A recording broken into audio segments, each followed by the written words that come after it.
Hi, this is John with WTI, and I'm always trying to hang things around.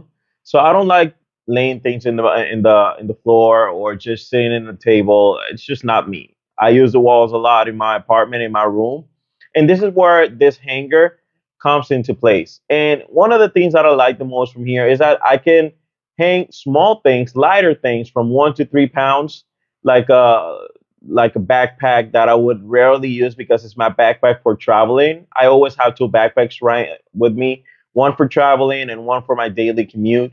The daily commute is mostly a little bit heavier, but the lighter one that is for traveling, I just put my laptop, a couple of things, and I would never try to hang it in the top in the or to leave it around.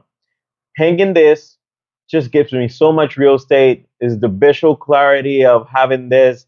My floor is just clean and the walls are just nice and easy to go and take it off.